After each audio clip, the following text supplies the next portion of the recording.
Welcome back to today's video. Today is Saturday, August 3rd, 2024, and today we are going to be taking a look at the 538 head-to-head national poll average between Vice President Kamala Harris and former President Donald Trump.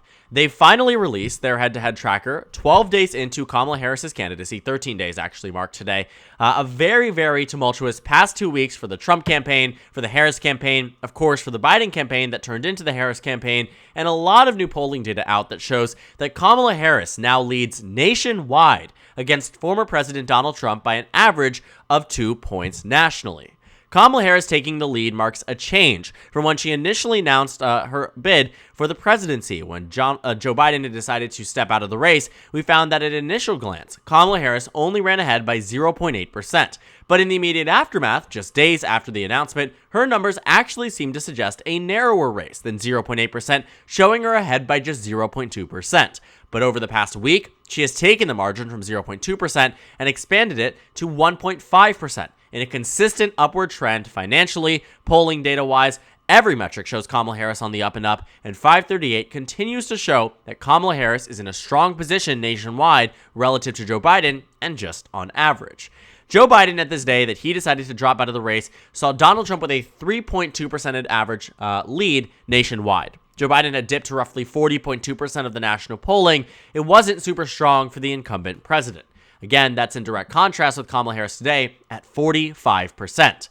She does 5 points better than Biden. Donald Trump does roughly the same. In fact, has seen just a 0.1% uptick compared to Kamala Harris, again, who has seen a 4.9% uptick relative to Joe Biden's numbers. A massive, massive boost on the national level that leads Kamala Harris to victory. Trump was leading Biden by 3. Harris leads him by 2.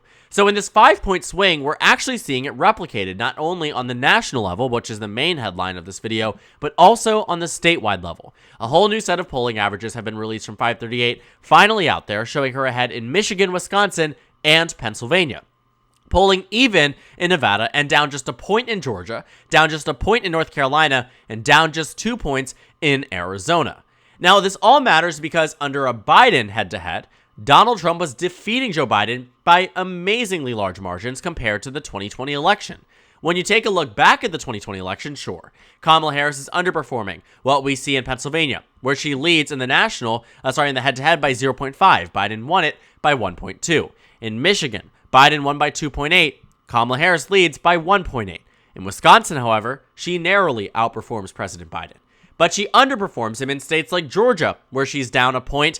Joe Biden won by under half a point. In Arizona, Biden won by under half a point. Kamala Harris is down 2 points.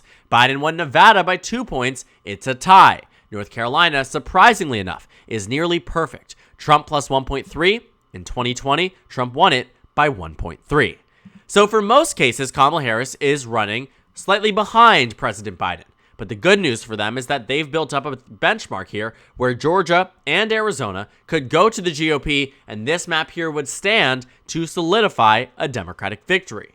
And the numbers here, again, stand in direct contrast with the polls we were seeing prior to Joe Biden departing the race. We can see that in the head-to-head matchup, if we go back enough before the announcement, Donald Trump was defeating Joe Biden by a pretty significant amount. In fact, let's go ahead and not waste too much of our time. Let's look at a battleground state and go ahead and jump over to the Trump versus Biden numbers. I guess they've taken it down here, but we should be able to find it. Hopefully, if we're looking at it, I guess maybe we're not going to get every single state. Point being, though, in Arizona, North Carolina, Trump leads Biden by 5.7. In Arizona, Trump leads Biden by 5.8. In Wisconsin, Trump leads Biden by 2.9. In Pennsylvania, Trump leads Biden by 4.5. In Michigan, Trump leads Biden by 2.1. And so in all of these states here, we're finding that Donald Trump was dominating Joe Biden on these head-to-head matchups in battleground states. Wisconsin by 3, Pennsylvania we saw by 5, Michigan by 2, and if I'm being entirely honest with you, I don't know if I believe that Donald Trump was actually ahead by 2 points in Michigan or ahead by 5 points in Pennsylvania. But what I do think is that he was ahead. And in the immediate aftermath of the debate, I said Donald Trump would win this election with 312 electoral votes, and Joe Biden would underperform Hillary Clinton, Donald Trump in 2020, John Kerry, Al Gore would be the worst Democratic performance, with the exception of, let me think here, there would actually be no exception. The worst Democratic performance of the 21st century would be under Joe Biden's re-election. That was my prediction. Now it no longer stands as my prediction, and the data backs me up on that point. Remember those numbers? Biden up 5 in Pennsylvania, Harris leads. Trump up 5 in Pennsylvania, Harris leads. Trump up 2 in Michigan, Harris leads. Trump up, 4 in Wisconsin. We see that Harris leads, right? Or 3 points, rather, in Wisconsin. Point being, massive, massive changes. And a lot of it can be seen on the national level now that Kamala Harris has the advantage. Because again, at the point of dropping out, Trump led by 3.2. Today, Kamala Harris leads by 1.5. And I think about these electoral votes, and I think about the states where Kamala Harris is doing well. And you give her Wisconsin, you give her Michigan, you give her Pennsylvania. Let's say Trump sweeps everywhere else. Sweeps all those states he's currently leading in. He sweeps Nevada. For the sake of this, we give him the state that he's tied in, which is to say Kamala Harris, almost said Hillary Clinton, Kamala Harris could end up winning because it's a tie. With this being said, let's go ahead and just give Donald Trump the benefit of the doubt. Even if we characterize all of the states Donald Trump won in 2020, every single district, every single state, and I can show it to you right now. We throw in Maine second and Alaska. Where does this bring us? Well, it brings us to just 268 electoral votes, which means based on the 538 map alone, with no margins taken into account, none of that, Kamala Harris wins the presidency. I mean, you can take a look at the numbers yourself. Kamala Harris has exactly the number needed to win the election. And forgive me for believing that Kamala Harris will probably do better than 270 electoral votes. She may win Nevada, which puts her 6 votes past the threshold necessary to win this race. These new national numbers are very, very good for Kamala Harris. They show that she leads in a day and age of the election where Donald Trump has had the best performing polls for his race that he has seen in 2 consecutive cycles. At no point in the 2020 election did Donald Trump lead Joe Biden. In 2016, his leads against Hillary Clinton lasted at most a week, and eventually he did lose the popular vote in both elections. But the down-ballot ramifications of Hillary Clinton's 2.1% victory nationwide were far bigger than what the down-ballot ramifications might be for Kamala Harris. The problem here for Donald Trump and his pathway to victory is that in 2020, we could see that Joe Biden was trouncing Donald Trump in the national average. On Election Day, Joe Biden led by 8.4%. In the battleground states, though, they were far closer. Take a look at Pennsylvania, for instance. Biden was ahead by 4.7. Take a look at another battleground state, like Michigan. Biden was ahead by 7.9. Yes, a large margin, but certainly narrower than what the national average was saying. When you take a look at some of the other battleground states, Georgia, for instance, in fact here, Joe Biden only had a 1.2% lead. In the state of Arizona, you saw Joe Biden with a 2.6% lead.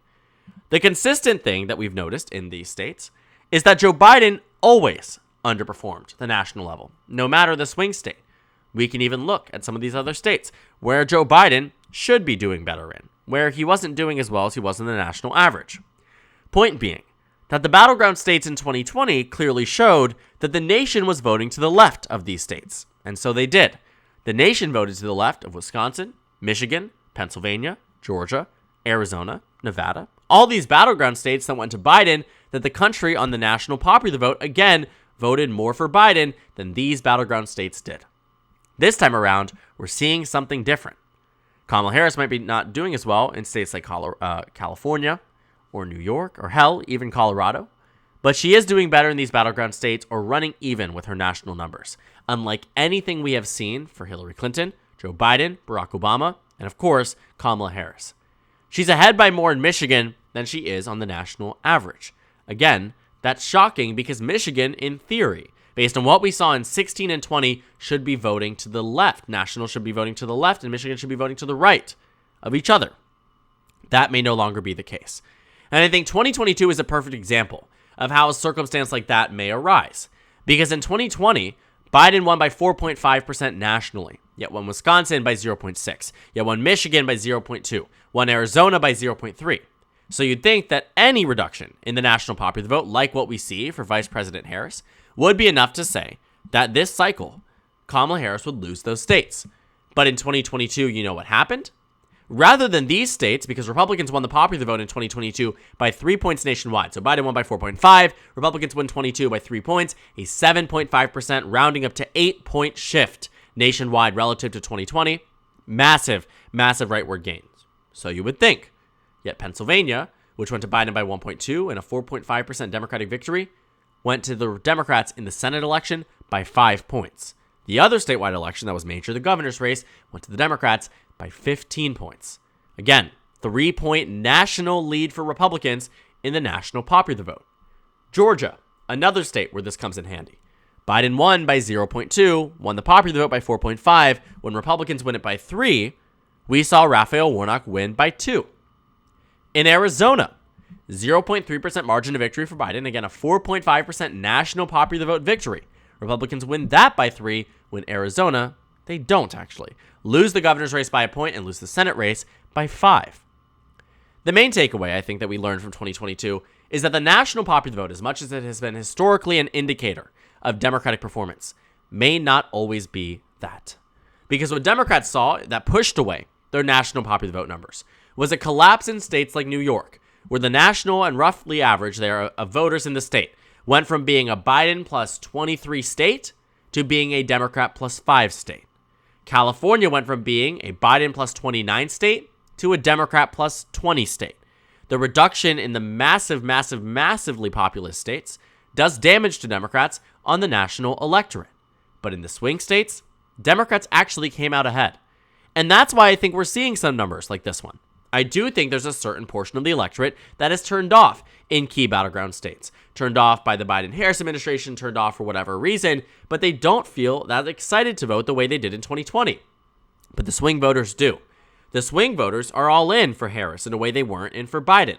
We see that 100,000 new people have signed up to volunteer across the 7 battleground states. We see that the rallies that are being held in Atlanta and Philly are either selling out ahead of time or nobody is able to get into the door after a certain point because of a capacity limit. Donald Trump held a rally in the same exact place Kamala Harris did in Atlanta, and it held maybe half the same people, half the amount of people that Kamala Harris had in because she completely filled the venue. That's why I think some of these numbers have more validity. Because the 2022 midterms proved that on a swing state basis, the national numbers may not look amazing if you're to extrapolate those and apply it to swing states. But on an actual individual localized basis, the polls suggested a tighter race than the national average, and many people didn't believe it, including myself, who said there's no way this breaks decades of precedent around elections and Democratic Party performance. And yet, as the Supreme Court broke decades of precedent, so did the election. And so Democrats ended up doing far better in the battleground states than they did nationally. And that cannot be understated. That was the Dobbs effect. That was what really made that election so different. And it is exactly what is making this election different. What was Dobbs in 22 is Project 2025 now. What a random shakeup in the middle of summer that had completely changed the way the election was going. What was the Dobbs decision then is Biden's decision now in that presidential debate. While I'm not trying to draw a direct parallel between Biden dropping out and women losing bodily autonomy or looking at the election cycles and trying to compare them, I do think that what we found here in both cycles is something that happened in the summer that has completely changed the trajectory of the race. In both circumstances, the Democratic Party eventually benefited from this change. The Democratic Party, electorally at least, eventually has now come into a position where it feels very reminiscent of 2022. Donald Trump puts up extremists in these battleground states and down ballot races. They're unpopular. They underperform a traditional Republican in the state, and they lose. We're getting to that point where they lose. And the numbers we are seeing nationally are exactly what I'm talking about here, where we are looking at this and seeing that at some point in time, these numbers are only going to get worse for Trump. Because they started out in a position where Kamala Harris was not under a national scrutiny lens, vetting, etc. And so Donald Trump theoretically should have been able to do far better. Survived an assassination attempt, announced his running mate, held a Republican National Convention, and rather than any momentum changing and turning in his tide and in his favor, Kamala Harris expanded from a 0.2% advantage to 1.5% nationally, outperforming President Biden by 5 points nationwide and growing. And in these battleground states, we're seeing those same exact numbers replicated, changing, benefiting the Democratic Party. And 538 makes it clear as day. Kamala Harris stands to be in the best position to win the presidency than either her or Biden in the past year alone. She comes into this with a lot of momentum, a lot of change, a lot of enthusiasm on her side. And the new data reflects a closer race for Donald Trump and a better race for Vice President Harris. So thank you guys so much for watching this video. Make sure to comment down suggestions below, subscribe on the left if you haven't already, and check out the Instagram and Twitter. At the top left of the screen, there's also a Discord server for you to go ahead and join. On the screen, there's a video you can watch, and then a playlist for my 2024 presidential election analysis videos. Again, thank you guys so much for watching, and I will see you all tomorrow.